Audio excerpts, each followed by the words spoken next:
화평의 일과 서로 덕을 세우는 일을 힘쓰자. 로마서 14장 19절부터 21절 말씀. 바울은 모든 그리스도인에게 우리가 화평의 일과 서로 덕을 세우는 일을 힘쓰자고 권면합니다.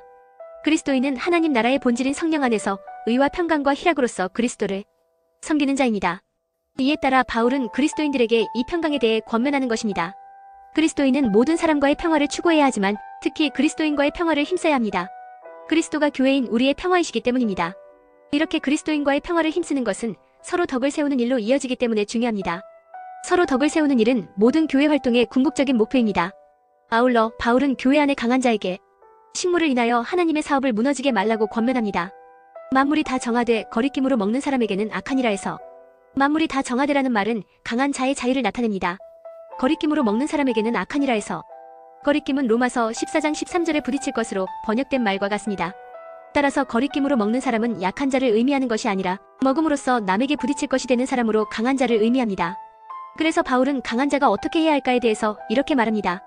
고기도 먹지 아니하고 포도주도 마시지 아니하고 무엇이든지 내 형제로 거리끼게 하는 일을 아니함이 아름다우니라.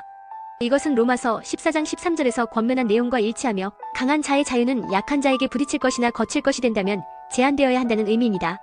그럼으로써 우리는 화평의 일과 서로 덕을 세우는 일에 힘쓰자는 바울의 권면을 실천할 수 있게 됩니다. 화평의 일과 서로 덕을 세우는 일을 힘쓰자. 로마서 14장 19절부터 21절 말씀. 바울은 모든 그리스도인에게 우리가 화평의 일과 서로 덕을 세우는 일을 힘쓰자고 권면합니다. 그리스도인은 하나님 나라의 본질인 성령 안에서 의와 평강과 희락으로서 그리스도를 섬기는 자입니다. 이에 따라 바울은 그리스도인들에게 이 평강에 대해 권면하는 것입니다. 그리스도인은 모든 사람과의 평화를 추구해야 하지만 특히 그리스도인과의 평화를 힘써야 합니다.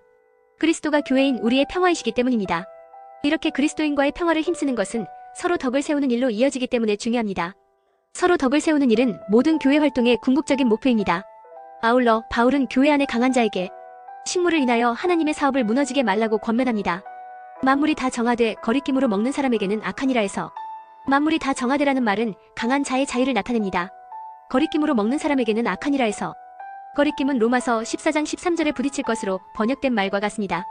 따라서 거리낌으로 먹는 사람은 약한 자를 의미하는 것이 아니라 먹음으로써 남에게 부딪힐 것이 되는 사람으로 강한 자를 의미합니다. 그래서 바울은 강한 자가 어떻게 해야 할까에 대해서 이렇게 말합니다. 고기도 먹지 아니하고 포도주도 마시지 아니하고 무엇이든지 내 형제로 거리끼게 하는 일을 아니함이 아름다우니라. 이것은 로마서 14장 13절에서 권면한 내용과 일치하며 강한 자의 자유는 약한 자에게 부딪힐 것이나 거칠 것이 된다면 제한되어야 한다는 의미입니다. 그럼으로써 우리는 화평의 일과 서로 덕을 세우는 일에 힘쓰자는 바울의 권면을 실천할 수 있게 됩니다.